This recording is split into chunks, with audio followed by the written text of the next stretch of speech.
What's up, everybody? I'm Tim. And I'm Jake. What's going on? And joining us, it's Jim. You guys know this guy. He is a knife maker, knife designer, knife reviewer, watch reviewer, EDC reviewer. I am a big fan. JIM SKELTON, thanks for joining us, my friend. I appreciate you guys having me out. And Tim, thank you very much. I see you popping onto my videos all the time and dropping comments and helping the algorithm push me forward a little bit, and I really appreciate it. Well, there's some of that, but I really am a fan. I think your channel is one of the best out there. You're just a pro at what you do, and thank you. I appreciate you, man. I appreciate that. It's been a long road, and sometimes I don't really feel appreciated. I try to put as much time and work into my production as I can, and sometimes the numbers just aren't there. And I watch other YouTubers continue to climb up the ladder, and I don't know. I mean, I know why I got stifled on Instagram, and they shadow banned me and really screwed up my reach terribly. But YouTube, boy, I have no idea why they've got it out for me. But yeah, my subscribership hasn't grown as much as it had before, and it just kind of stalled out. So I'm going to have to try to take a different direction, I think, and try a few new things. Yeah, well, YouTube's funny. I think once we think we've got it figured out, we don't have it figured out, and they change the algorithm on us or something. And sometimes you'll make a video that you think is the best thing you've ever done. You put your heart and soul and production into it, and it just bombs compared to other shit. And then some other stuff where you just might half-ass it and wing it, and I'm just going to post something, and then the numbers just blow up. I have no idea. Everything. It doesn't look like it, man. It's pretty polished and slick, brother. I try. Thank you. Yeah, I see most people seem to be appreciating the new songs and everything that I'm putting in. Every now and then I'll get somebody that'll pop in and tell me that I'm a crazy ass monkey or something. But most of the time people seem to appreciate it. And, it's funny. AI, we know it's going to enslave humanity and everything in our lifetime, but it's fun to play with for right now, to do stupid stuff with. So when I figured out that I can sit down and I can write lyrics and have basically an app, a computer program, perform it as music, I was like, oh, this is going to change everything. And all it did was just make me more hokey and more dad jokey than anything I've ever done before. And that's why I'm enjoying it. But it'll take me sometimes like 2 hours just to do that. And I used to freak out because the majority of the time that it always took me to do my videos was the photography. And so I'll spend 2-3 hours per subject doing the photography. And now I'm spending almost as much time doing these damn musical intros that I often wonder if it's even worth it anymore. I think they're freaking great. A lot of times it might not be a knife or something that I'm even interested, but I'm like, I'm going to just go for the song intro because I know it's going to be freaking epic. So when you do wait that, till the next video. I was going to ask you, do you write the lyrics, or do you just like put in keywords and it makes some shit up for you? No, it has that ability to do that, but it'll write some weird gibberish. It's almost like equating AI art to looking at what they do with hands. Right. And they'll try to put things together that just don't make any sense. Yeah. And you're like, yeah, no, that's not going to work at all. I'm going to sound like I'm an idiot. So when I realized that there were 2 different ways of doing it, where I could actually type in my own lyrics, I'd sit down and I'd write out the lyrics. And I don't know how people do songwriting for a living. Oh my God, I couldn't even live under that kind of pressure. That's insane. But at least they have the control of knowing when they're going to rhyme a word with another word, because they control the flow of the music and the staccato and how everything is going to get mixed together. I don't. A lot of times I'll write what I write out and I'll have it perform it, and it'll break it up in such weird ways where I'm like, okay, now that's not going to work. That that whole line is in a different verse. They didn't put that together. So it's frustrating, and that's what takes so long. So, but I've been having fun with it, and I'll be perfectly honest with you. That's all I care about at this point, is that I get a chance to enjoy it. There is no income to be made off of YouTube. I know people seem to think that there is. If you're one of these big mainstream YouTubers and you're running around doing pranks or doing fart noises on escalators and shit, you can make millions of dollars for some reason doing that. But as a niche YouTuber, I would tell anybody that's looking at doing what we do, don't. It's a time suck. It's a life suck. And you're not getting really anything out of it. You might make a couple of dollars out of it, and that's really it. And for me, I spend way more than I make in content and getting product. And even if a maker or a manufacturer sends me something that I don't have to pay for, I'm still spending all these hours away from doing other things to make that video. So you don't really end up coming out ahead.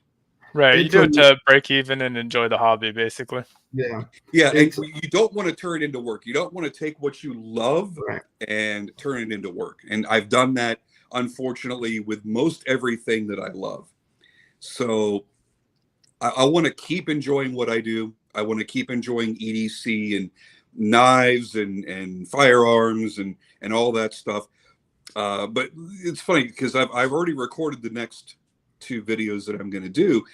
And the next one's going to surprise more people. I surprised a lot of people a couple of days ago when I uploaded watch content to my other channels, because now I have multiple channels. And somebody commented today, they're like, what the hell? What? I came here for knife content. Why are you uploading stuff about watches? Well, I'm getting ready to upload about a wallet, because now I've switched over to a different wallet. I had done the Vice hardware wallet a few months back, like 6 months ago or so, and I still love it and I still think it's great. But I found something that I enjoy a lot more, and I was thinking about it yesterday. I was sitting on the couch going, if I enjoy this thing this much and it brings so much to my life, and it is an EDC item, then maybe there's somebody else out there that's going to find this interesting. Now watch, that's going to be the lowest performing video I have the entire year, but I don't care. That's funny. I was just talking, enjoy it, doesn't matter.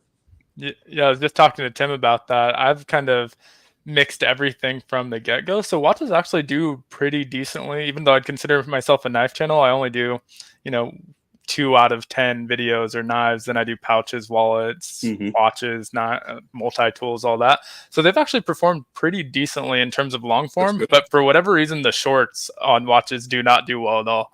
So 2 different algorithms, I guess. Yeah, and it's hard to figure out what those are. Yep. And I started watching a couple of more prominent YouTubers, not like Mr. Beast, but close to that level. And they talk about what they've done and how they have to adapt. And when you're at the point where you have like 15, 20 million subscribers, that's a lot of work. And they'll have to do things like upload a thumbnail and then change the thumbnail 4 or 5 times in the same day to see what people are reacting to in that short amount of time to basically push their work into where the algorithm wants to take it. I just don't have time for all that crap, especially, if you're only going to get 50, 75,000 views on a video, you're not going to put that kind of time into it. Right. Yeah, if you're getting a few million hits on a video, sure, it's worth it, because you're making a lot of money doing it. I'm just not. So, whatever. Yeah, YouTube has the A/B testing now in the beta studio, so you can upload 3 and it'll test for you. But I just don't have the time to make 3 thumbnails to test them. So even though it's doing it for you, I'm still not doing it. Yeah, it's probably. So what's the current obsession that you guys have right now for knives? Shit. Go ahead, Jake. Yeah, for me, it's probably been this way for a while. It's ProTech. I just picked up the Staccato collab, the nice. 2011 handles. Yeah, I saw those. I really, really, really like those a lot. Yeah, I'm lucky that they're down the street from me. And so I got this at a Cars and Coffees at our local gun range. And they had a booth at the gun range for that Saturday. They had a few of these, but they saw it pretty quick online. So lucky that I'm local to be able to pick them up. Protex are awesome, and I think they're still somewhat underrated, and people don't really understand that it is a family-owned business. They look at it more like it's a Benchmade or something, like Right. it's this big, huge brand because everybody's seen the name and they have a big booth at Blade Show. It's a family-owned brand, and they put a lot of work and a lot of quality into their knives. And for somebody that likes automatics, particularly side-opening automatics, nothing fires harder than a Protec. Right. When you hit that release, you know something's about to happen. It's one of the autos. Yep. Yeah. And So, the auto look really, really good. So I'm one of those guys that I like modern folders. I like slip joints. I like fixed blades. And I always say that just means that I spend more money than the average knife guy, because most knife guys sort of fall into one category. They might dabble in another category, but I freaking love them all. And I actually had a question written down, kind of what you had asked. I am going down the most ridiculous rabbit hole right now that I never thought I would go down, because I was anti these knives. I was completely against them. They are absolute shit. They are pot steel, the terrible plastic covers, and that is Swiss Army knives. And I am completely going down this rabbit hole, and I don't know why. I hated them for the longest time, and something just happened where one day I found myself making a freaking list of all the different Swiss Army knives and how they're different, and yet they're all exactly the same. And so I was going to ask you, have you ever found yourself going down some knife rabbit hole that you never thought you would go down, and you think it's kind of ridiculous, but there you are? I don't know, it's not really ridiculous, but I did fall down that rabbit hole with slip joints. Yeah. I have avoided slip joints and traditionals in general for my entire knife collecting life, because I had zero interest. I don't care about stag. I don't care about any of those materials that they use. I don't care about, Barlow shapes. I don't care about this and that and this and that. And I obviously didn't care about a knife that didn't lock, but took two hands to open, just zero. And then I was talking with Lefty, with Kevin. Yeah. And he's like, dude, he goes, you got to get into these Jack Wolf knives. You have to try it. I'm like, why? What are they?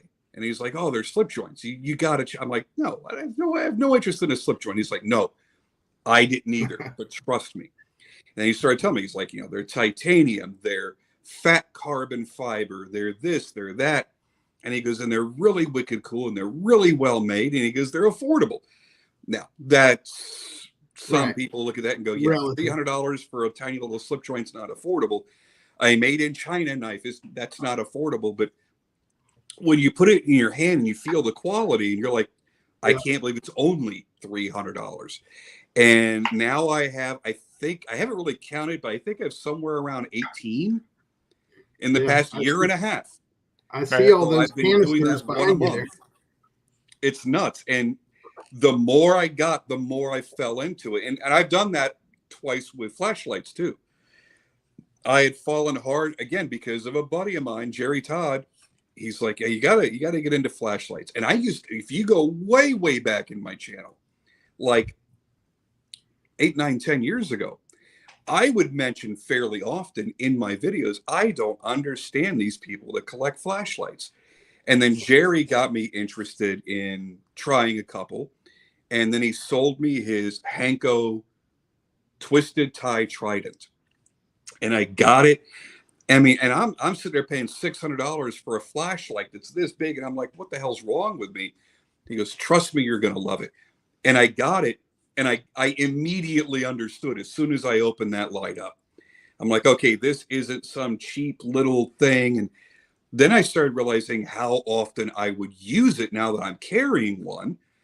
And, it's like how much we love knives. because, okay, I can use a knife often every single day. Well, I'm not going to use a pistol often every single day. Right. So a knife makes more sense for me to spend money on as a hobby. Sure, great. And then it happened that way with flashlights. Then I fell out of it. I had this huge collection of ridiculously expensive flashlights, and I'm like, okay, I'm done. And I stepped away for like about 3 years. Yeah, but and you just I don't know landed what one. it was, but I fell back into it this year, and now I have a whole shelf of nothing but flashlights up there, and I'm like, screw it, I'm going to turn it into content. I'm gonna at least pay for some of these damn things that I keep buying, because I'm laying out my own money to buy these damn things. And then a couple of brands came to me saying, hey, we saw your flashlight reviews. Would you like to try a couple? I'm like, yeah, feed the hole, man. I got a hole in my soul, and I need to have stuff on the way to me all the time. So that's worked out pretty well too. So, but yeah, those are the two big rabbit holes for me over the past 2 years. Has been slip joints and flashlights. Well, Jake and I have had this discussion on the show before. There's some of those traditional slip joint guys that really do not like Jack Wolf knives for what they are. They're modern slip joints made in China. The same reason they don't like RoseCraft blades. They're modern slip joints, modern materials made in China. But it goes to your point where, if not for Jack Wolf knives and if not for RoseCraft blades, there's a whole bunch of guys out there like you and like Jake who would have never had any interest in slip joints at all. So I think it's a good thing what they're doing. I think it's good for the industry. It's good for the hobby. So yeah, I've definitely pigeonholed myself into that whole tactical style folder. And meanwhile, I've collected fixed blades for years and everything else, but I like a tactical style folder. Yeah. So for me to get into slip joints, it had to be something that at least fed some of that addiction. And being made in bead blasted titanium and using really good steels, like now they're using S90V, doing all those things and then using the fat carbon, that was it for me. I mean, I saw the Micarta ones first, and I went, yeah, nah, I don't like Micarta. And then Kev goes, yeah, here's one with, I forget which fat carbon it had on that one. Oh, it was the 80s Miami carbon. Yeah. I'm like, shit, because that was the low drag. I'm like, shit, yeah.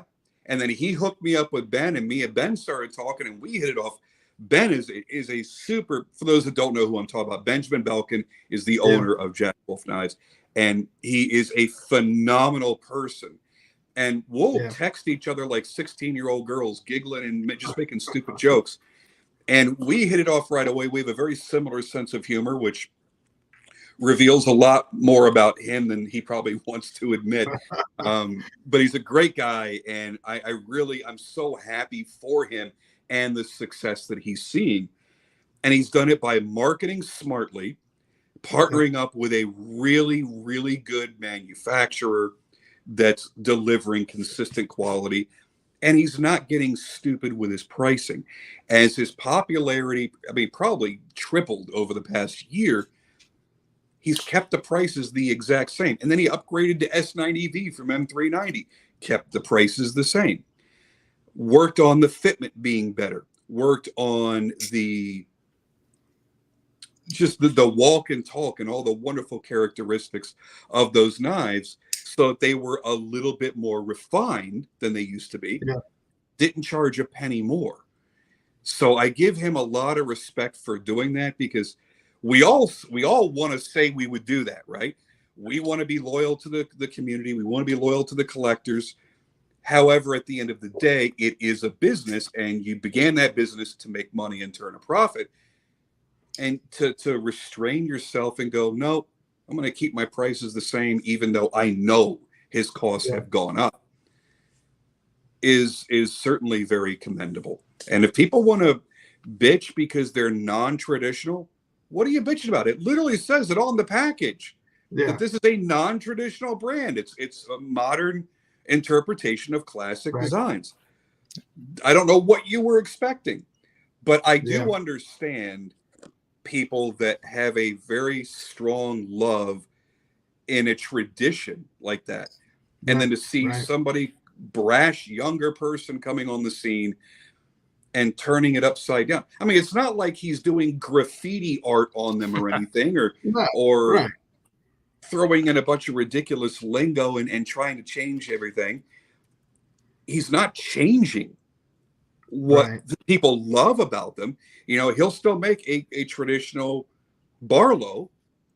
The difference is going to be he's just changing the materials it's made in. Okay, ooh, it's not stag. So it's not going to look like a 30-cent piece of plastic. Oh, gee, that's terrible. And it's going to appeal to a different crowd. And maybe that's part of it. Maybe it's like the old Harley riders that don't want to see a bunch of skinny jean wearing, man bun sporting douchebags riding around on a friggin' Dyna. I can understand that and I can appreciate that. But I think what he's doing is good for the industry, and it's going to promote growth for the whole industry. That's the way I see it. Yeah, and one thing I think was cool is we had him on the show early on, actually. We've had Donnie on a couple of times, but when we had Ben on, we talked about Jack Wolf for maybe 10 minutes, and then he showed off his custom collection and the GCs, and you know, he's super passionate about it, and traditional knives, not just you know, modern traditionals. He's super passionate about the history behind it too, and kind of staying true to that. Yeah, and I'm thankful for that, because he taught me. Because when he and I first hooked up, I told him, I said, you know, I don't know shit about shit.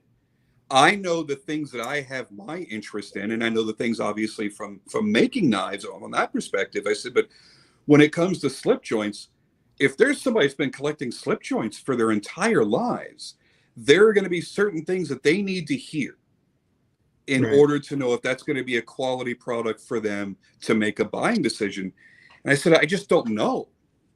And he kind of gave me this little crash course. He taught me about walk and talk, taught me about the back springs and all that, and what goes into the collector's mindset of what they like. And even though a lot of that stuff is different from what I take away from it, what I enjoy in them, it helped me speak to those people. And that's one of the things that I think has always kind of set me apart from other reviewers, is I'll spend a lot of time with the makers or with the brand, whatever it happens to be, and I'll ask them a bunch of questions. And I'll try to get to know their product or their design philosophy or whatever as much as I can, so that I'm not going out there and just making stuff up and just saying, okay, here's the specs and here's what I like about it. I want people to understand what they're buying into more so than anything else, because I'm a consumer like everybody else. And I spent a lot of years doing this shit in front of a camera, selling stuff to people, that I don't want people to watch what I'm saying and go, well, okay, that's his opinion. Great. So he likes it, whatever. How does that relate to me? So I try to find those things that we all have in common. You know, if it's going to be, if you're into flippers and I'm showing a flipper, we're going to talk about the detent strength. We're going to talk about those certain key aspects of the way the flipper tab is designed, and the geometry between the flipper tab and the pivot and the detent, so that you know, long before you ever receive it, how it's going to react in your hand. And there are things that I know when I pick up a knife, it has to feel a certain way. I want to feel a certain way in the detent. I want to feel certain things when I'm touching it. I don't want a sharp blade window for my thumb.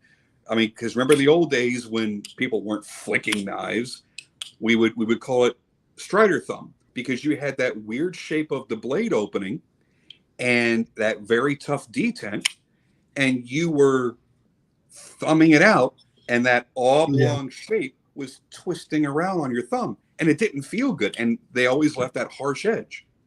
So I have that when I pick up a knife.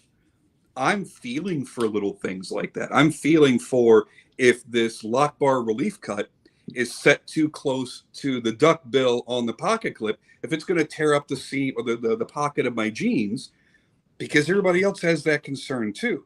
So I want to try and relay all that. So there's less guesswork when somebody is buying something. Yeah. I saw somebody comment earlier, they fell down a Casio rabbit hole. Dude, I know exactly.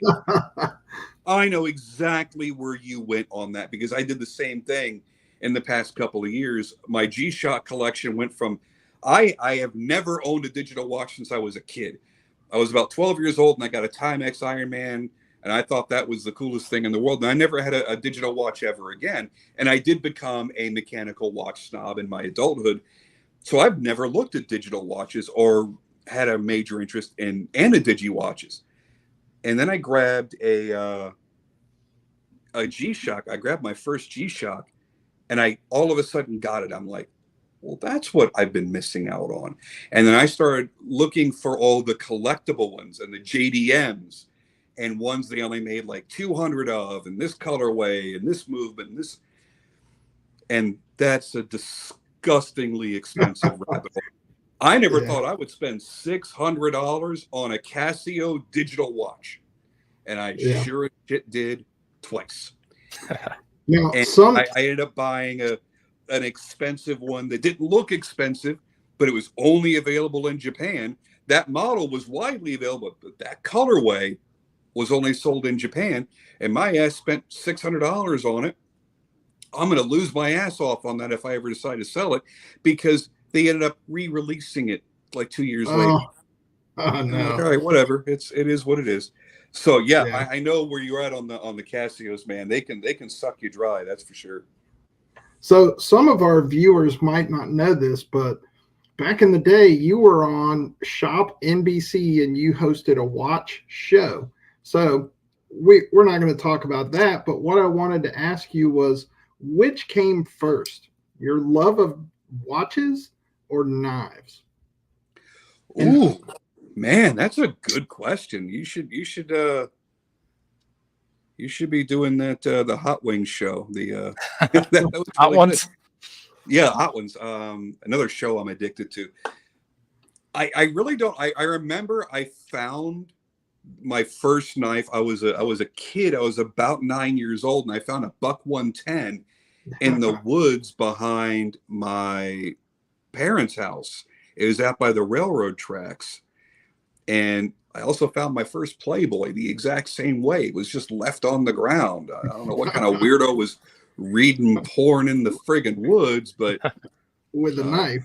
That was before cable TV was invented, so whatever. Right. So I do remember that before I hit 10 years old, I had my first knife, and I hid it from my parents. My first watch obsession was that Timex Ironman, and I was about 12. So I guess knives hit me before watches did.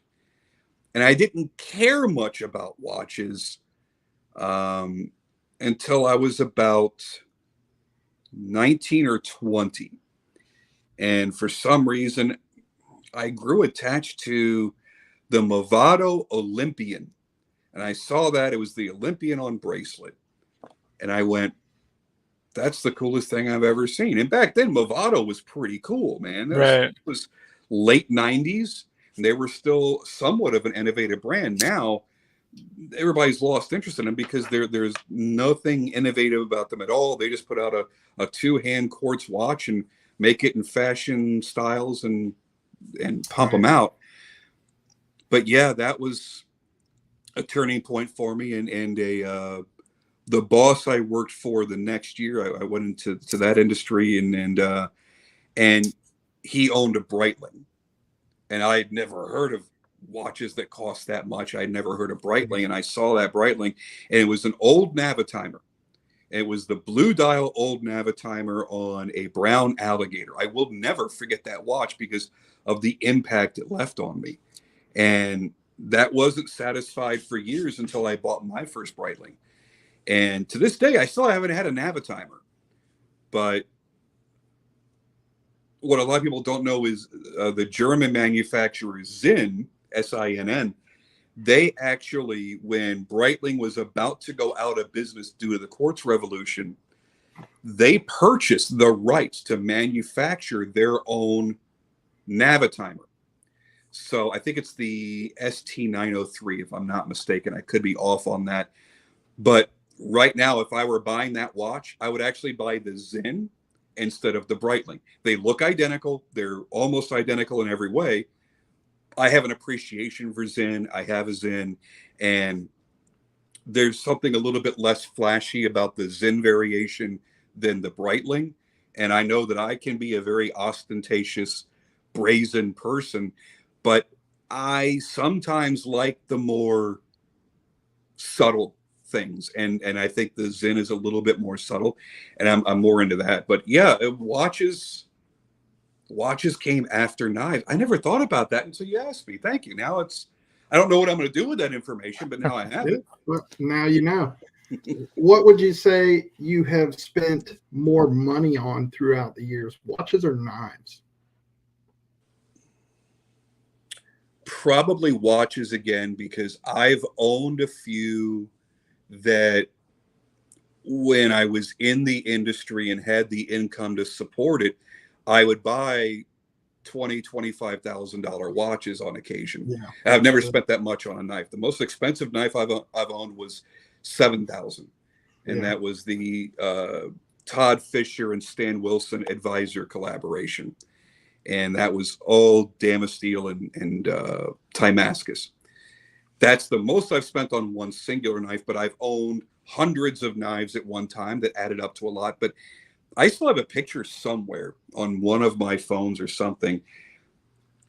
At my biggest watch collecting point, I had one watch for every day of the year. I had 365 watches. Wow. And at the time, I had two 36-position watch winders. Now I'm down to a 4-position watch winder. And so my collection got out of hand for a while. I had a lot of cheaper watches too. Believe me, I had a few $100 watches in there that I truly, absolutely loved.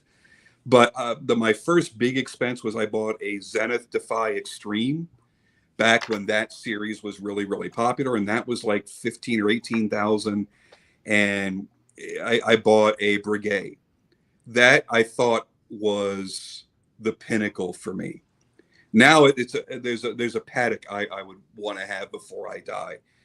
But Breguet for me was a big goal, because not a lot of people knew what a Breguet was. So it wasn't like you're walking around wearing a Rolex. Everybody knew what a Rolex was, any of the various models. Right. But if you wore a Breguet and somebody was staring at your wrist, they were a watch guy. Yeah. And that's the way Panerai used to be too. If you went out wearing a Panerai and people were staring at it, they knew what that was. Right. Yeah. Well, the Rolex, everybody knows what it is, and it's a status symbol. And I don't really buy things I never really bought anything for statics. I did every now and then with cars, just because it was a cool thing to do, and whatever. You're a young guy, you're going to do that kind of shit. But when it came to watches, I would rather have something that I had a deep appreciation for, rather than spend that same amount of money on a brand that everybody would recognize how cool it is on my wrist. I never really fell into that. I love Rolex, don't get me wrong, and I have a great respect for what they do, but there's only ever been 2 Rolex that were grails for me, and I have yet to own either one of them, and I won't at this point. But I've had a taste of one of them, and I realize I'm glad I didn't spend $15,000 on it. That's the James Cameron dial of the Rolex Deep Sea. Mm-hmm. I've always loved bigger watches, and I thought that was going to be it. I wouldn't wear a 40-millimeter Submariner, no way in the world. So I'm like, oh, they made a 45-millimeter diver. That's going to be the one. Wear it around for a week. It's thick, it's heavy, it's not comfortable. They taper their bracelets so much, because they're Rolex, that it feels wimpy and it feels way too top heavy. You're banging it literally into everything. That I will never buy one now, and that's 15 grand and up. I'm glad that I know that now. Oh, what was that? McNeese with the Fallout. I love his work, man. But I'm a weirdo. I prefer the 3-inch. I don't like the 3.5-inch. Yeah, I'm definitely a smaller knife person. I grabbed this one at Blade Show this year. I think he made 10 of them, but love it. That's super cool. And he does fun, quirky little additions like that from time to time that I really appreciate. Yeah. Yeah, I forget what he showed today, but there was another fun one today on his Instagram. I forget what the finish was. Somebody said, show a blade, even just the tip. This is one that surprised me. And again, I owe almost every time I get into things that I really love, I always owe it to friends. And a friend had told me, dude, you got to try VOSTEED knives. My only interpretation of VOSTEED knives was like it was with Remet. And we all know Remet changed gears too. I thought they were only like $75 knives. I'm like, I don't have an interest in that crap. I mean, that's not that it's beneath me. It's just I don't have nothing is going to spark my interest. I don't want a Micardo knife. I don't want cheaper steel and this and that. And he's like, no, dude, they actually make a couple of premium knives. And he showed me the RS Chaos. And I'm a big fan of Rob's for a long, long time. And we've become friends over the years. And I've always wanted a Mayhem and a couple other knives that he makes. And I'm now finally on Rob's list. I'm going to have a knife built by RS Knife Works. Nice. But this thing is surprisingly well made. For them, it's premium. For them, it's expensive. But, you know, it's not like it's a $600 knife or something. I think these were like $400. For VOSTEED, that was a big jump, but the quality is absolutely amazing. And I think if more people picked up one of these or one of the PSYOPs, the Tough Knives folder, I think that they would fall madly in love with VOSTEED. Now I have 3 VOSTEED knives, a VOSTEED flashlight, the collaboration they did on the Rook with Ray Light. Now I started collecting friggin' Ray lights because of that. Again, another rabbit hole. Yeah, another rabbit hole. So cool. And I hate myself for ignoring this brand because I had heard about them for like 2 years. I'd heard the name, and I'm like, eh. And I looked at them kind of like RoseCraft. Like, I get if you guys like RoseCraft. I've never found a single design that appealed to me in any way. I find them to be terribly boring.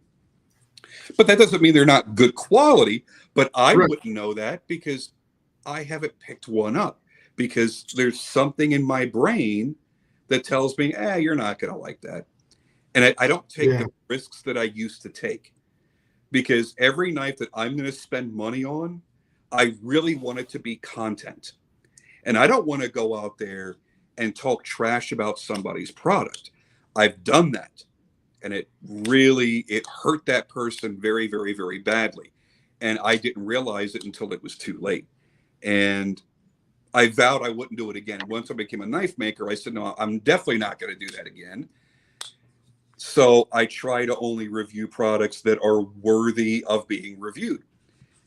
So when I took the chance on this and I talked to Rob about it, and he's like, dude, I'm telling you, he goes, when I got my prototype, I freaked. He goes, I couldn't believe that they executed it as well as they did.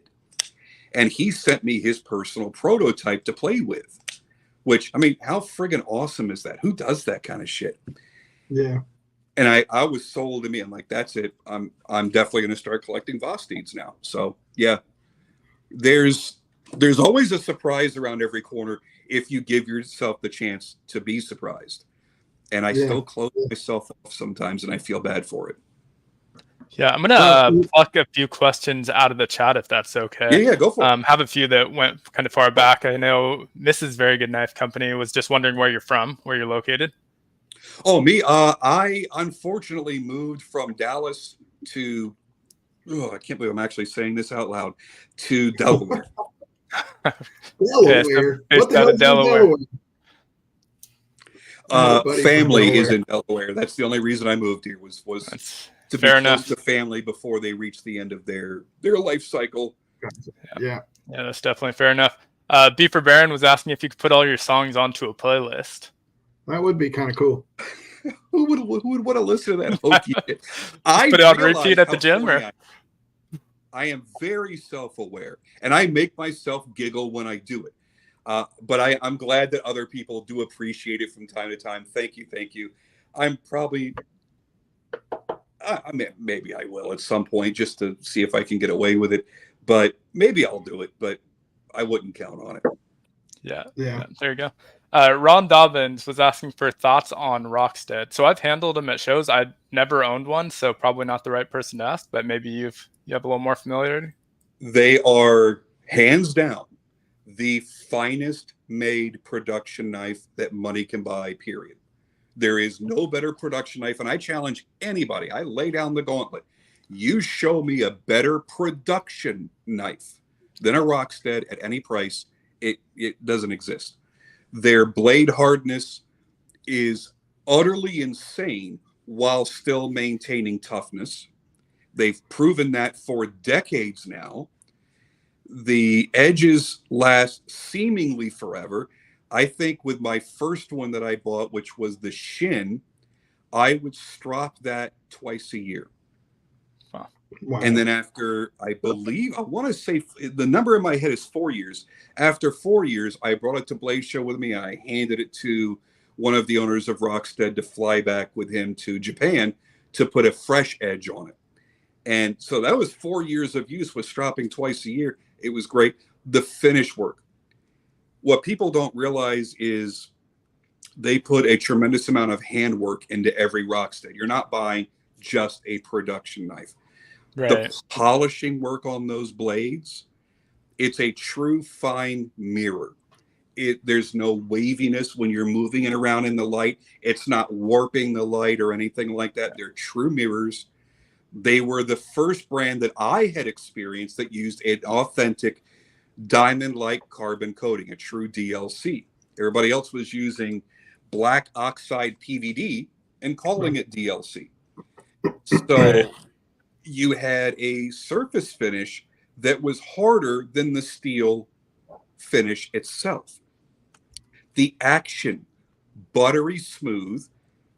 Everything about it was fantastic. I think the only misses they ever really had were they were making knives, folding knives that were way too small. Some didn't have pocket clips, and they were very big on that Duralumin. It was a type of aerospace aluminum that was very slick. So the American audience took a long time to warm up to them because we all wanted pocket clips on our knives, and we wanted to have some degree of tactility to them. And they missed a few key features that Americans really, really wanted, and they were priced insanely high.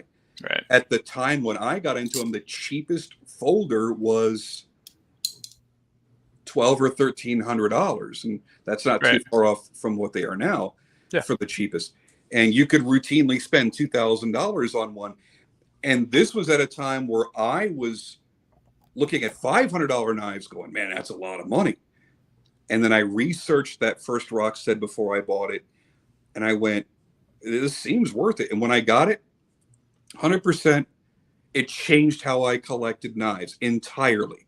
I truly understood what a high degree of quality really was. And I was so thankful to have that opportunity because it was somebody that sold one out of their collection. So I paid like $200 or $300 less than retail, and it was in immaculate condition. And only because he gave me a good deal was I able to experience that and then kind of level up. Yeah. That makes sense. They're about the same price now. Table, I think the cheapest one I saw this year was around $1,200. So right about the same. I think anybody considering buying one, if you like what they look like, because their designs can be polarizing, if you look at it and go, I really like that and I want to experience it, do it. Because the very first time you cut something with it, I know it sounds ridiculous, but it is a completely different experience cutting with their edge geometry than any other knife you're ever going to pick up. Yeah, for sure. And then last question from the chat, and we can get back to it. But Aries was asking if you're still making custom knives. Is that something people can pick up? No, unfortunately, what happened with me, and I haven't talked much about it. I made a couple of posts on my Instagram that people can reference, but I don't really talk about it often. Not because I don't want to, I just don't get the chance. But a little over 2 years ago, I had a stroke. And then last year in November, I had my second stroke. And then I had a heart attack.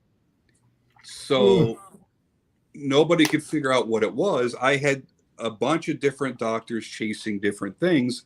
And for about 3 years, we believed that the first episode that I had, which was a stroke, they thought that it was cervicogenic vertigo.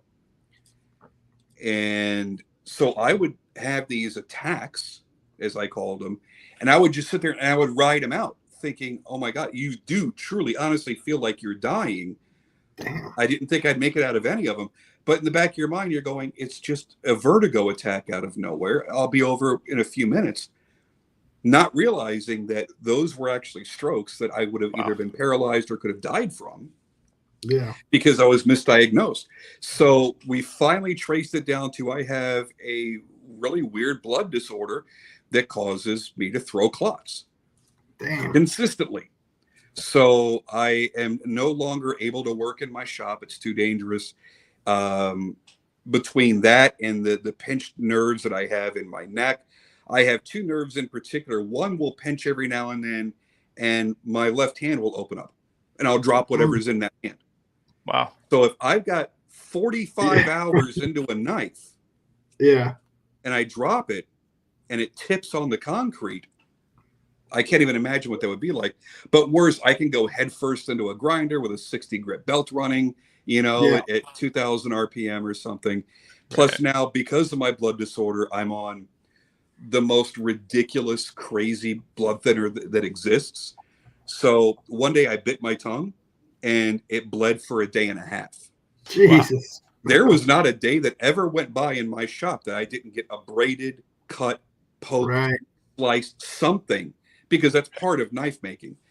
So if I get cut, I can't stop bleeding. So it's more of a danger than, and I was going to risk it. I'm like, okay, well, whatever, blood thinners. Until I bit my tongue. I was eating dinner one night and I bit my tongue. And it didn't stop for a day and a half. I ended up going to the doctor because I started feeling really queasy and sick. And she's like, that's blood loss, right? I'm like, yeah, well, I'm swallowing it. She goes, A, your stomach's going to get super upset. You can't just keep swallowing blood for 2 days. Right. She goes, but that's still technically considered blood loss. You're not recycling it by dumping it into your digestive system, dummy. Right. I was like, oh, I didn't know. I'm thinking it's internal. I'm swallowing it. I'm not losing the blood. No, so, right where it's at. Yeah, it's staying within me. It's right where it came from. So I realized how dangerous that was. And so I had to send a message out to all of my customers and go, I'm sorry. I was excited about making the knife that you were on my wait list for. My wait list was over 2 years long. And I'm so grateful to have had an amazing supportive group of customers that put me in that position. But I would have never gotten out from under the workload where I could have made something current, to pay bills. So I was unable to continue making knives. So my income dropped to zero. My medical bills piled up a couple $100,000 because we were chasing everything from worrying about, what did they call it? Intracranial hypertension, where your spinal fluid, you have too much of it. There's too much pressure in your skull. We were chasing that down. We were chasing down possibly issues with my heart. We were chasing down neurological issues.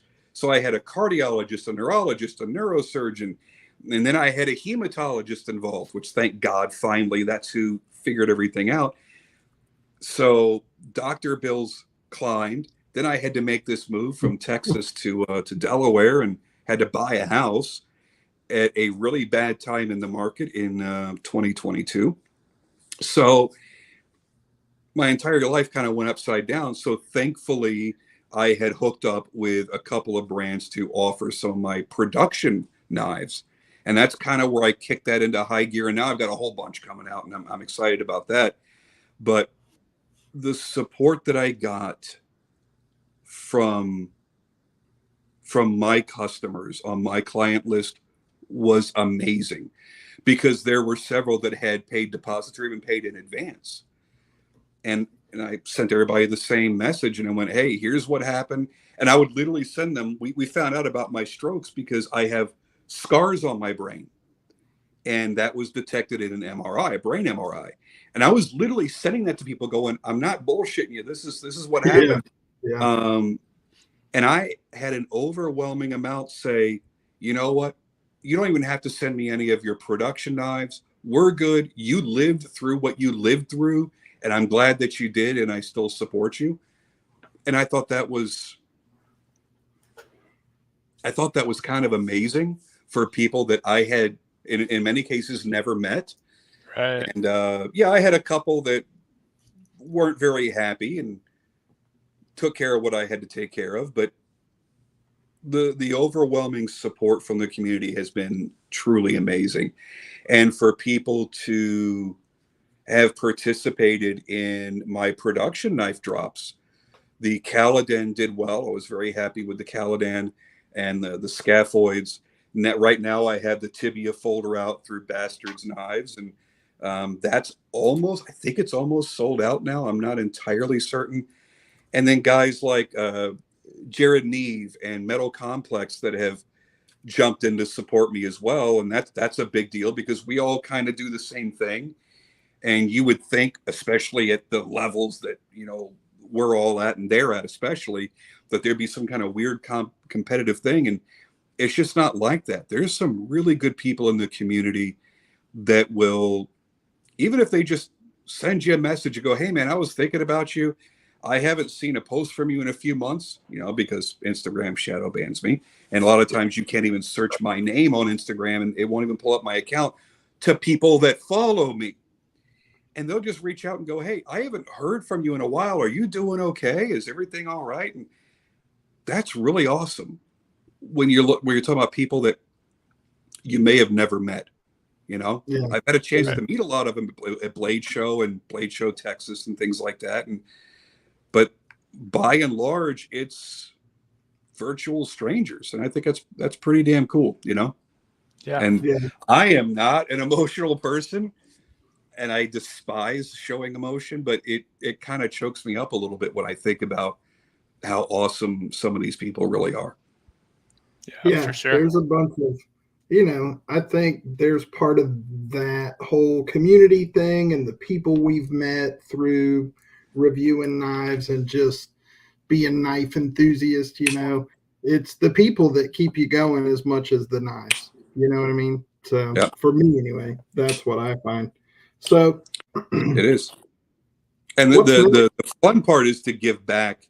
I've joined a number of knife making groups where people that are just starting out in knife making get involved in it. And that was half the reason that I was so grateful to be inducted into the Knife Makers Guild, because what people don't realize, the guild is about supporting everybody else in the craft, teaching what you know and letting newer people absorb that knowledge and make the industry better. It's not about being able to say, I'm one of the best knife makers in the world because I've got a little badge that says Knife Makers Guild. It's about supporting one another. And so I ended up joining a number of kind of hobbyist knife making groups on Facebook and stuff. And when people are just flustered and they're trying to figure out, what am I doing wrong? And I think I ground this knife okay. And then all of a sudden I've got this smiley back there at the plunge and I can't figure out what I'm doing wrong. And to be able to sit down and go, here's what you're doing. Here's how to remedy that. Here's how to learn from that, so that A, you don't make that mistake again. And B, so you can fix that mistake and salvage this knife and still be able to sell it as a good condition knife. And to know that just making a post like that could be the thing that prevents them from quitting and may turn that into a career for them that can support their family and do what they love to do. Because when you start hanging out with knife makers, you realize what a passionate group of people they all every one of them are, from the no-name fixed blade maker that you've never heard of that's living out on a mountain somewhere, to the guy that has a huge fan club that's making the flavor of the moment folder, and everything in between. It's artists. It's not even really businessmen. It's artists that feel what they're doing. And when you're around that and around those people, it's really very inspiring. Yeah. So do you plan to continue to design knives? Are you going to keep going with that? Yeah, I actually designed 3 more this week, oddly enough, and I shotgunned them out. I contacted a few brands and said, hey, I like your quality. You know I like your quality. You see me review your stuff. I would like to propose a collaboration. Or in one case, I just got finished emailing a couple hours ago to do some OEM work for my own label. And I enjoy designing, but I'm not at the level where so many others are. Like, I do not understand how to design a knife or anything on a friggin' computer.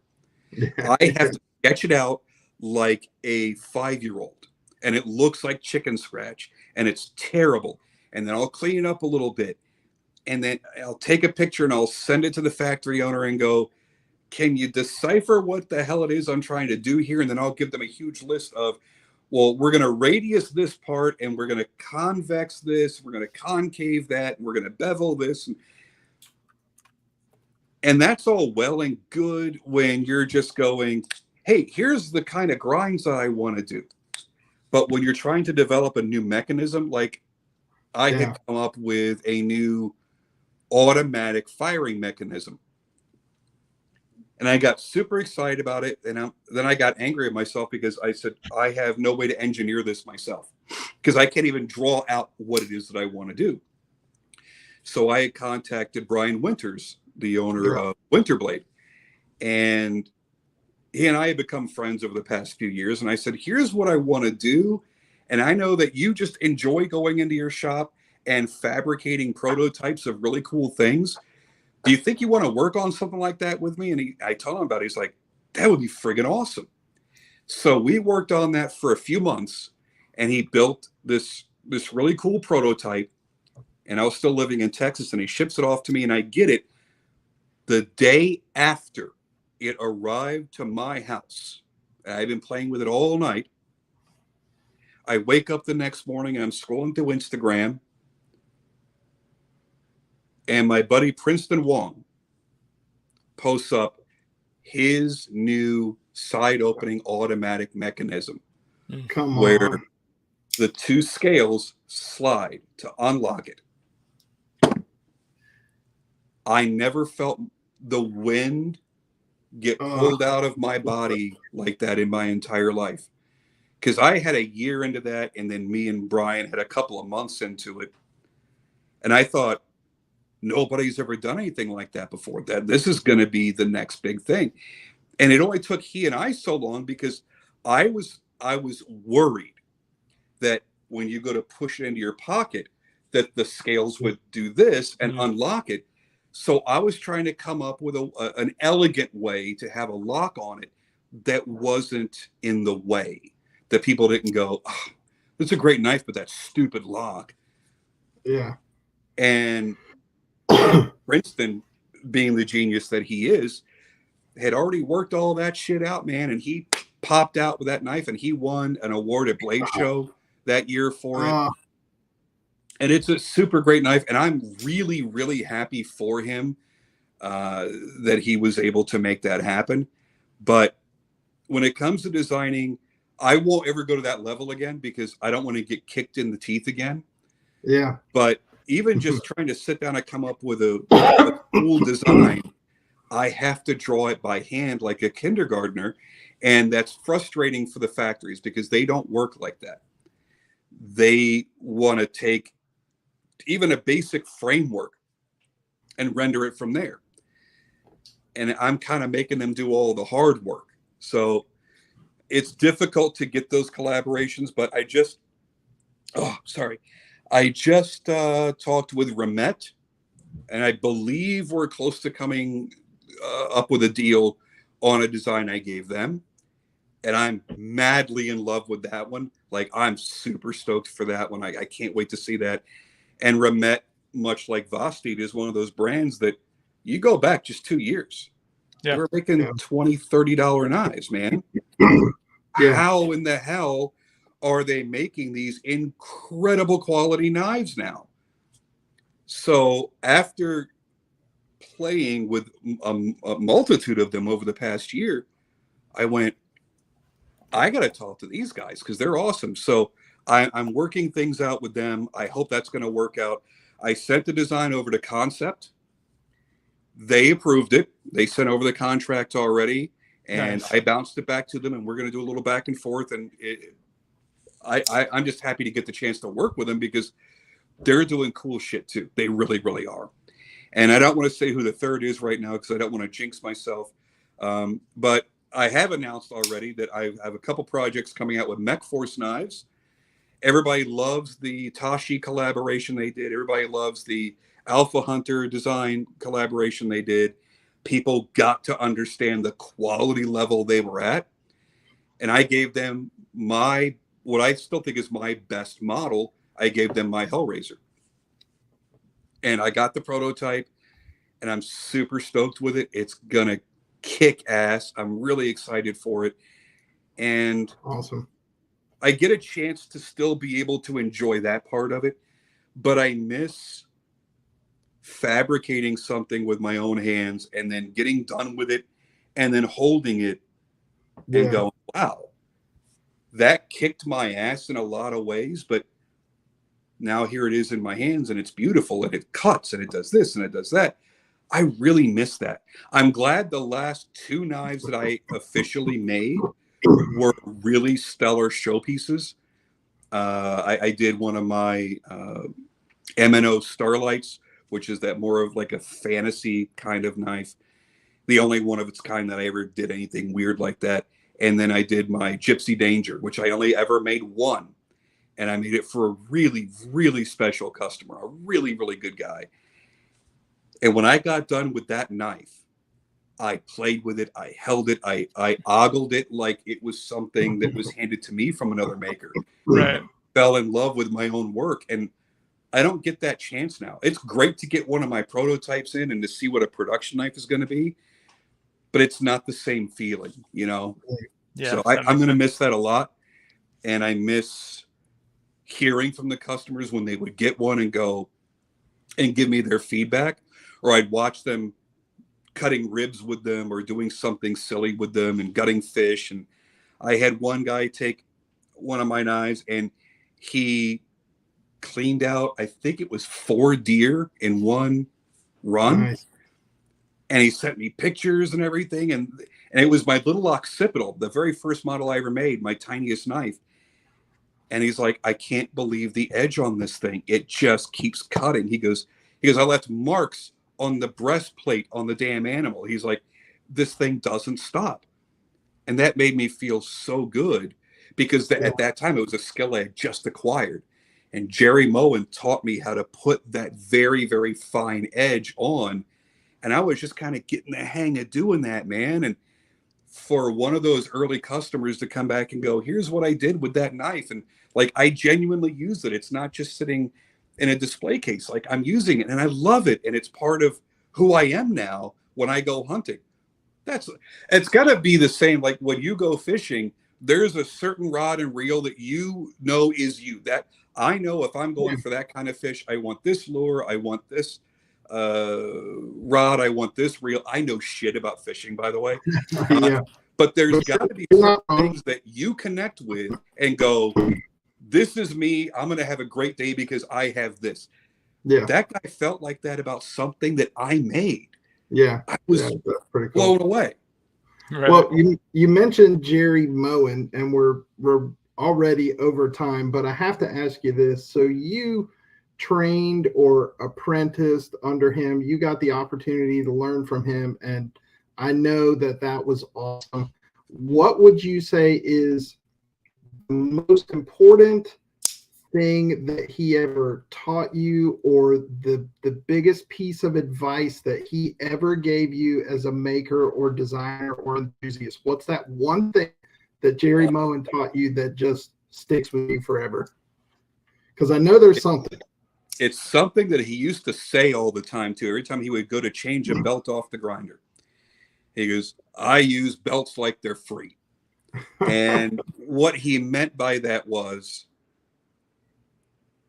when I get to a certain point, let's say the progression of belts that I'm using, I may start with a 36 or 60 grit belt, depending on what the blade is going to be in the material. And let's say that I'm the target for that knife. It's going to be a dressier knife, and I want a really, really nice satin finish. So I'm going to go up to 1,000 grit belts. When I hit 400 grit, so I'm going to go 36, 60, 120, 220, 400. When I hit 400, from that point forward, from 400, 600, 800, 1,000, 1,200, 1,500, all the way up, one belt change for every individual bevel. So if I've got a traditional V-ground blade that has a pair of swedges, that's 4 bevels. That's going to be 4 belts for each grit progression. And for knife makers, your consumables kill you more than anything else as far as your costs go. Your belts cost a lot of money. Yeah. And people are always trying to find that magic belt that's going to last longer and longer and longer. I don't want a belt to last me long. I want my 36 and 60s to last a long time, because I'm just hogging off steel with those. I'm not applying a nice clean finish. I don't want a bunch of buildup on my finishing belts that are going to leave a random scratch somewhere that I can't, that now I got to drop down and fix.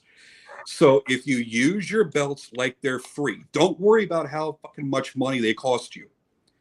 Buy the VSM AO belts, aluminum oxide belts. Don't worry about ceramics and zirconium and shit like that. I would pay $2 to $3 a belt for my finishing, for my 400, 600 and on up belts. And then the only time I got into more expensive is I had to get up into my 1,000 grit to 2,000 grit belts are more expensive, and use them like they're free. I'll make one pass, maybe 2 at the most. One pass, take a look, and I'll use my air compressor to blow everything off that belt.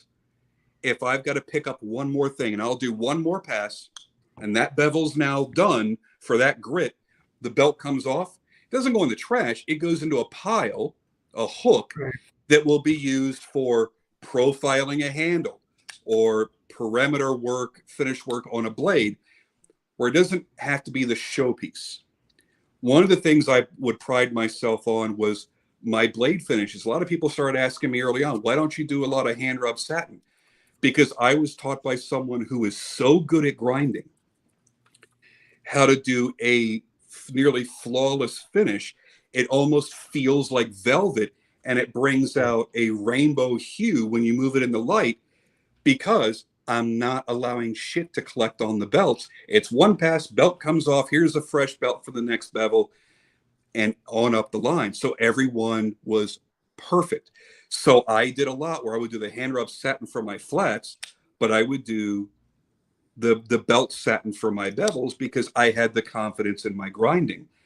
And to me, grinding your blades and doing a final finish is the most important thing.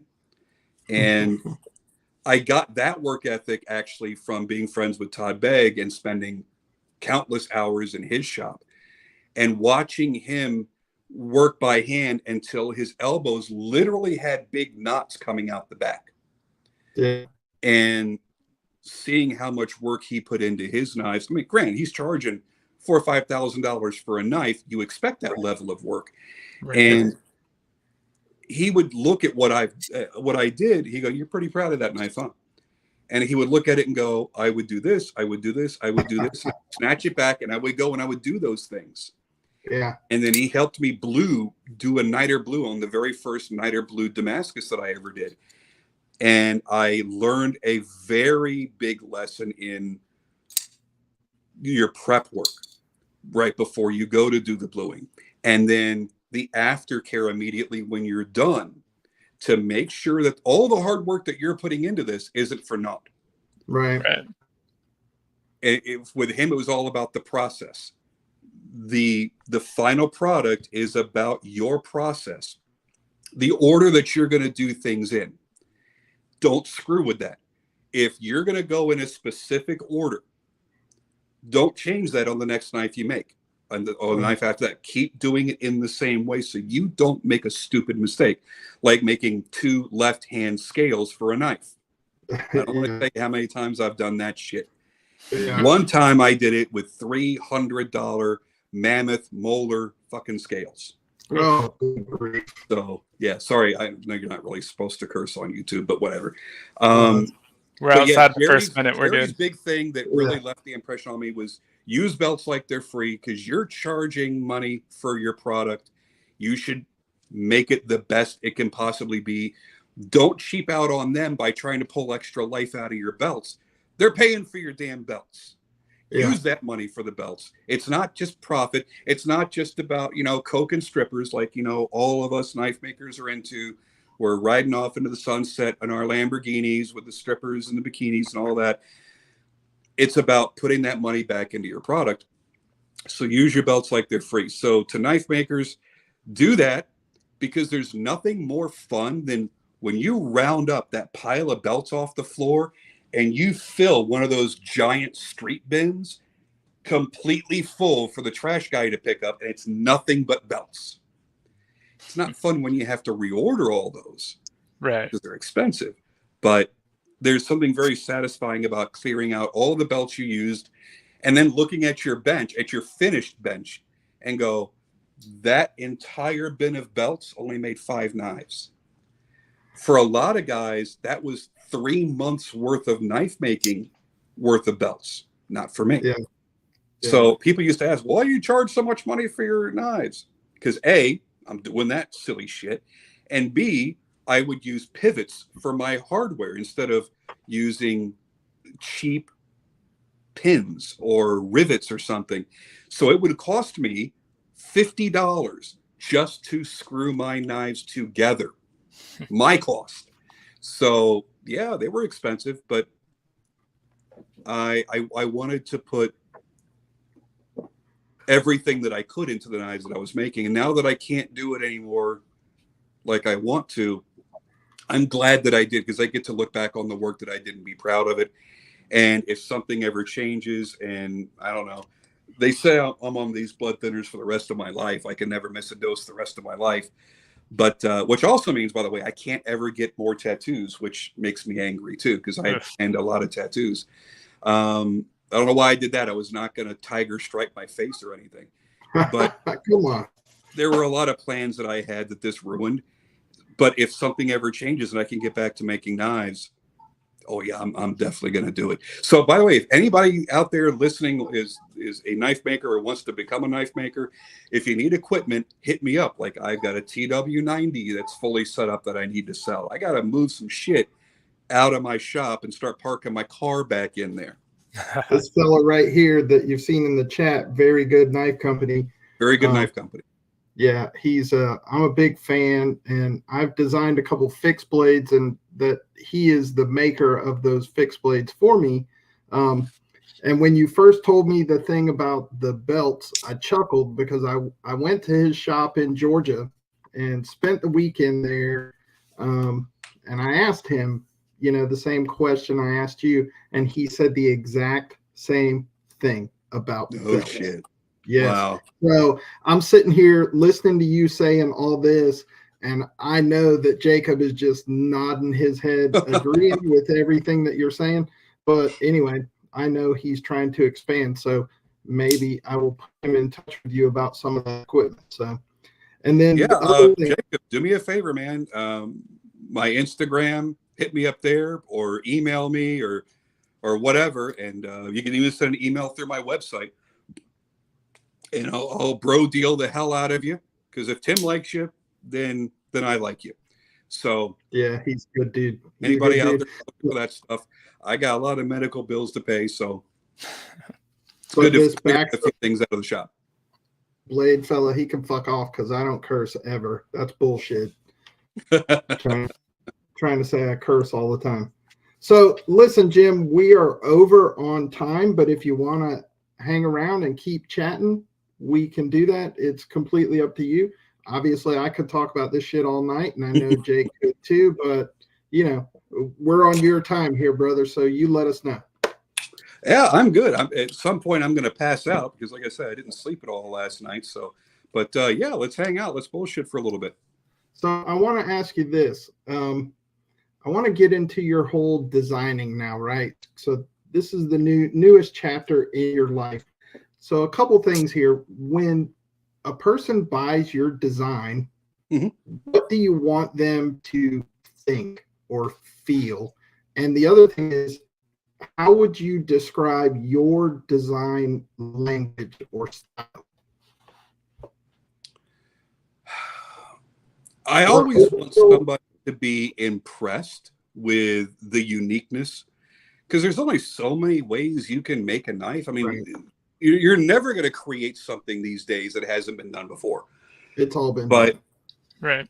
If, you know, if you're taking inspiration from 10 different knives that you fell in love with in your lifetime and put them into one knife, that those things have never coexisted, that can impress somebody. I want somebody to pick up the knife, and even though I've never been a price conscious shopper myself for knives, I want people to feel like they got a really, really good value. And that's why I've selected the brands that I have to work with. And I'm not afraid to go into higher price points. I've pushed everybody into higher price points. My work with Tuya has resulted in their most expensive knives to date. But I want them to feel like they got a great value. And I think it's even more important nowadays with Bidenomics, that you get as much for your money as possible. But I want somebody to just go, this thing's friggin' cool. Because I'm an overgrown child. I want to giggle. I want to be happy. I want to feel like I don't know, being tickled behind the ear when I open up my new knife. I want it to be special. And that doesn't happen all too often. I've been gravitating toward this one all night, playing with this, because this is one of those knives, the compadre. Now, I had never experienced Kunwu knives at all until about a month ago. I had bought or traded somebody for a full-size Padre. And I went, this knife kicks ass. But the detent was a little bit too strong. And then I got this, the little guy, the compadre. And I've become sort of addicted to it. I saw somebody mention earlier Devo knives. I'm addicted to Devo knives. I've got a tall boy that I just got a couple of weeks ago, directly from Kevin. I friggin' love that thing, man. It's lightweight. It's easy to carry. It's a great blade shape, great blade geometry. It's everything that I love. And I don't feel that it's very expensive. So I look for that these days. I want superb quality. I want great cutting performance. I want longevity out of the materials and the edge. I want great heat treat. And I want to spend less than I traditionally spend. And when somebody makes that one magical unicorn, I get excited. I will track that package from the day I get the email that says it's been shipped. I'm like a kid tracking Santa Claus on Christmas Eve, man. I still feel that way. I still love knives that much. And when it gets here, I want to tear into it. That's why you don't see me generally do a lot of unboxing videos. I don't have the patience for it. I want to tear that shit open in the kitchen as soon as I run in the door. So this was one of those knives that it tickled me. It was just the right size. The EMP EDC, the Nimble, was another one of those knives. I mean, they're not expensive, $375, whatever. And it was a knife that was way smaller than I really had ever appreciated. But there was something about it. Was the first knife I ever had that had that fidget factor that you could open it 5 different ways. That knife tickled me like a child. And I have thoroughly enjoyed them. my first winter blade, my first factory, same exact thing. It was something so wildly different. It was unique, and it was special because it was that unique. Yep, there we go. And the Tanto is actually my favorite. I have this, the Sagaiha Tanto is the one that I carry the most out of all the Nimbles. I like this one, the Relative. Yeah, the Relative is awesome. The texture in that frame. They're just so good. So good, man. I love So it. I want people to feel like that when they open up my knives. I want them to go, this thing is awesome, and have that honeymoon period where they don't ever want to stop carrying it. Yep. Have you handled one of these yet? The Hawk Shortcut? No, I haven't. It's a fun one. Just kind of. Sorry, go ahead, Tim. Oh, yeah. I'll put it up there. Yeah, it's a fun one with a unique locking mechanism. The thumb stud right here doubles as the lock. It kind of tucks in there. Oh, yeah. And yeah, those are cool. Replaceable utility blades. Got a really fun pocket clip on here, too. A little clip-on pocket clip. Just super unique. That's awesome. He does such a great job with those.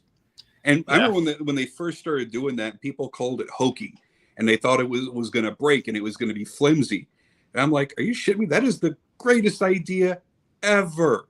Yeah. Because we're tired of having the ones that you have to jam into the pocket and then rip out of the pocket. And if you don't jam it or rip it out, it falls out on its own. You throw your leg over a motorcycle and you bend your hips and the damn thing falls out. The hook clip, to me, answered all my prayers. I just thought it was the coolest thing. I think the first time I had one was on a, was it on the Mud or was it on the Deadlock? I think the Mud was the first time I experienced it. I just thought it was the coolest thing, man. Yeah, and as unique as this is, when people handle it, they're like, "Oh, I wish they'd put that clip on every knife." I know. I'm just. It's not even about the utility. Where you're like, "Well, this was just common sense. Why didn't everybody do that?" It's like the Frisbee. You're like, "How did somebody not invent that before?" That's the simplest thing in the world. Nobody ever made a clothespin style pocket clip. Duh. Yeah, it's crazy. And that's what I want for the customers. What I want is I want to create the next Sebenza. I want that knife that people fight over, that's saying that is the greatest. If you only ever owned one knife, that would be the one to own. And it's got decades of service behind it. And everybody still loves it decades later. I would love to have that. I would love to be able to make something that good. I'm not there. I don't think I'm ever going to be there. And I think anybody that thinks that they are, that's just your ego talking.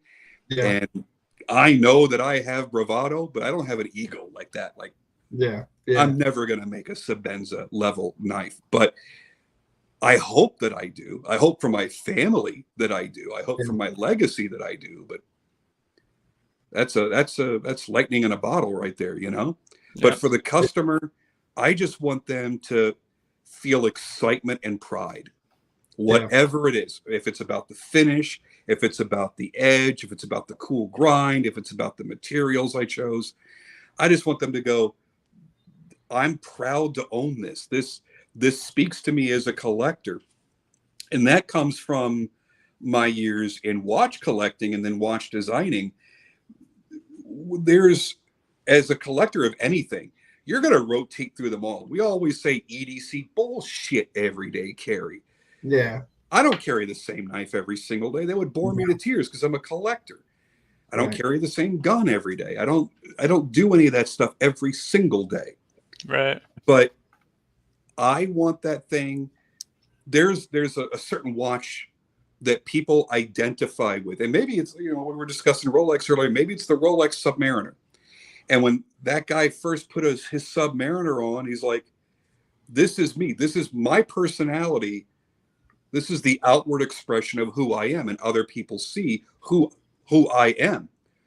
I want that in knife form for people, that they identify with that design. That's good. And what I've put into it, because that's what I'm putting into it when I design it. Right. You know, and everything that I've done, I've tried to put thought into, whether it meant something to anybody else or not. You know, like my scale fronts on my fixed blades. I never want to just have like this blocky, thick, cut off scale front. It looks cheap and unfinished. And you're not going to get into the Knife Makers Guild if you're doing shit like that, because they'll tell you when they're judging your knives, this looks unfinished, it looks stupid. Bevel them, do something, give it some shape. So instead of just doing that and giving it a nice flow, I started cutting, I did my devil's tail first on the Hellraisers, which was very long and thin. And again, I wouldn't want to think about how many pieces of material I had to scrap because I was going so thin, you'd barely breathe on it and you'd break it when you're making it. When it's on the knife, they're stable. And then I turned that into what I call the Devil's Moon, which is my signature crescent look that's at the blade tips. And now I've tried to incorporate that into some of my designs on the folders. I did that on the scaphoid. I've done that on the Hellfire. And I did that on the Hellraiser folder as well, because you can't make the frame do that because you'd have two very sharp points that would jab people and they'd be pissed off. So I would have to do it with my inlays and going up around the pivot. Whether people identify with that, I don't know. Right. I like it. It's part of who I am. I'm a big horror movie and sci-fi movie fan. So I've named my stuff in accordance to that, and I'm designing stuff in accordance to that has a little bit more of a, not really an evil presence, but something a bit more daring than your run-of-the-mill pedestrian knife. And I try to hold myself back, and the next couple designs I'm doing, kind of like how I did with the scaphoid, I do want to kind of go a little bit more Sebenza with them. I do kind of want to go a little bit more low key where more people will be interested. That's why I made the Caladan the way that I made the Caladan. I made the spear point because I figured it's not flashy, it's not crazy, it's not a crazy compound grind or anything. I think it's going to have more mass appeal and not just be a niche knife just for collectors. And I don't know if it translated the way that I meant it to, but the people I've talked to that own it love it, and it performs very, very well. But I did fail on one part of that design, and I don't have a problem pointing it out. One of the things that I appreciated with David Mosier when I got my first Crossfire was that he developed his bolster area, just like I went to do there, to cover the flipper tab. When the blade is open, you can't see the flipper tab. And you didn't have to make this tiny little flipper tab that nobody could hit. You were covering it. What I didn't realize was when the blade was closed, it kind of looks like a goose head. Yeah. And I've been called out on that a million times. Okay, fine. Really? Some people don't like the here. I have one right here. I have a couple right here. People don't like that bird beak look. Really? Totally fair. I get that. It's criticism that I understand because I would have probably said the same thing. I once told a maker in a review video that he had a dick obsession because of the shape of his pocket clip. It looked like a penis. And that was Ed Shemp. You don't say shit like that to somebody that's that seasoned. Anyway, so I'm open to that criticism when it's fair, you know. If somebody just goes, that's the damn ugliest knife I ever saw. Okay, cool story. I didn't make it for everybody. It's not a Sebenza. It doesn't need to have that mass appeal because I'm not making 30,000 of them this year. I'm gonna make 300. That's it. Yeah. So I've only got to satisfy 300 people times what, 3 colorways. You know, so I don't have to satisfy that many people. If you don't like it, you don't have to buy it, and I'll be all right. But at the end of the day, I still got to pay bills. So I want people to like them. So if I can avoid doing shit like this in the future, where in every way, open or closed, people go, that's who I am. That's me as a knife collector in this knife. And a lot of people did connect like that with these because of the action. Yeah. I wanted to do a bolster lock because I wanted this action specifically. And I didn't want to have a plain Jane lock side. So now I don't have to worry about somebody applying pressure to the lock bar where the detent's too harsh. and the blade will close without being a guillotine, and it's liquid smooth. And I still tell people to this day, you will not find a smoother knife. I agree. I reviewed that. $100. I reviewed that knife, and that was what stood out to me the most was the action. And I remember saying, this is some of the smoothest action on any production knife that I've ever handled. I mean, it was like butter. And me personally, I prefer a bolster lock to a frame lock for that exact reason, because my fingers always get, and then it doesn't open or doesn't close. We have big hands. Because I got big hands, you know, they just don't work for me. So I'd rather have a bolster lock all day long. So when I reviewed the Kaladin, I didn't even notice the little bird beak thing because I was enamored with the fucking action on the thing. You know, I was just like, oh, this is butter. So, yeah.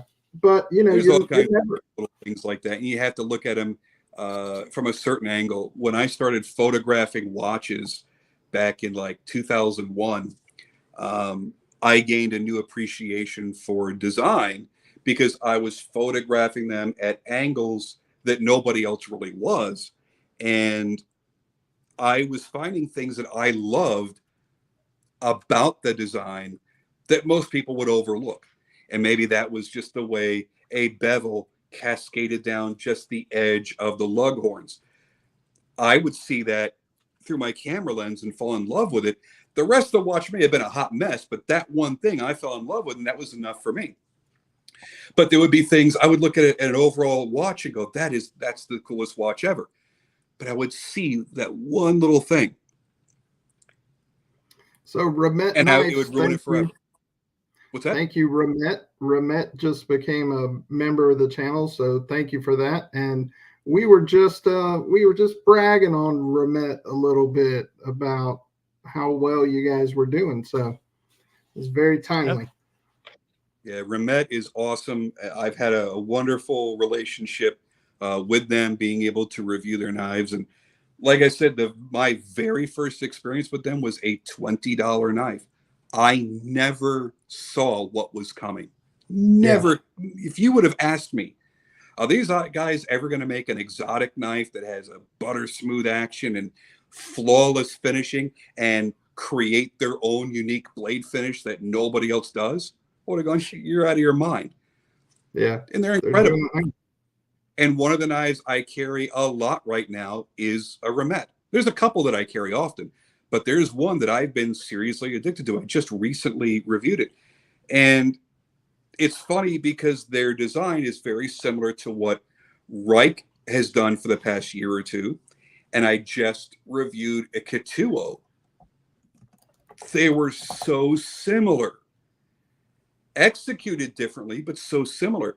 And Ramet did this in the course of 2 years. Yeah. They made it to that level. People talk about Reich. They talk about that level of machining mastery that they have that Reich does. Ramet flipped a switch one day and went, we're going to become a premium knife maker now.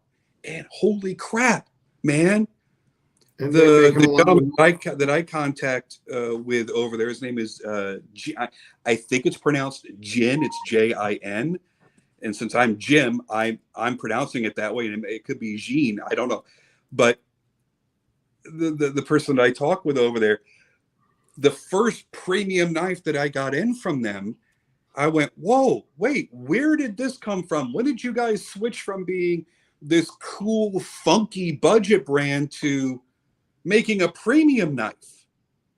Yeah. And he's like, we have many more surprises to make people happy, or something to that effect. And I was like, wow, okay. And it's been hit after hit after hit. The past 6 months has just been nothing but growth for them. And they've been flexing their muscles and showing some really cool stuff. Yeah, they're making a lot of money. Every time I look up, I'm seeing another Ramet review. So they're doing it right. And I like to see it. I think the industry needs more of that. So I'm definitely happy to see that. Yeah, it's funny. We didn't know you were going to bring up Ramet and your design with them today, but both Tim and I posted a video on Ramet knives today. Today, as a matter of fact. Which one? I was the Wild Species. I love that knife. It's sitting in this case right over here. I love that friggin' knife. I just got a complete surprise in the mail. I checked the mail today. This has happened to me twice now. Did not know something was coming from Remet. I opened the mail, and I have a second version of the Beat. Nice. So I just reviewed the Titanium B a week or two ago. Now I have a G10B, which I didn't even know. I did the G10B today, and I love this. So simple and yet freaking genius. You know what I mean? This little titanium pin. Me with it. Yeah, it's pretty sweet. So yeah, we both did a Remet review today, and then you talked about Remet, and then they came in the chat. So yeah, it's a Remet day all the way around. Yeah, for sure. That's too funny. Yeah, they seem to really have their stuff together. So like I said, I submitted a design to them that I hope they approve, and I hope they want to do it, because I really want to see my design at their quality level. And that's what I do is I chase a manufacturer because I've experienced their product. I didn't go to Tuya until I had experienced a couple of their knives already. And it was the Kingsman and the Hive 2. Dave Warren had sent those to me to review. And they were his personal knives. And I was like, wow, the actions are great. The hand rub satin on these is great. I'm like, how are these? Because they were like $275, $290, something like that. I'm like, how? And then after I got done playing with them, I said, hey, I've got a few knife designs I'd like to do. And at the time I was talking with someone else. I don't want to say who they were. And I said, I would like that quality level on this model I'm calling the Caladan, and this other one I'm calling the Scaphoid. I'd like to try that. And he put me in touch with the owner, and we worked everything out. And as you saw, the construction was amazing. The actions were amazing. It left nothing to be desired. Any shortcomings that the Caladan had was on my end, because I didn't see the bird beak. I didn't notice it either. Like I said, it was all about the action for me. It was one of those things when you held it and the action on it, it felt premium. You know, it just they did a really good job. They nailed it. Yeah. All right, Jim, people are starting to trickle out and say goodnight. So we're going to wrap it up. I just want to say thank you for joining us tonight. Anytime you want to come back, if you have a new design, new knife, anything like that, just hit me up. We would love to have you on the show.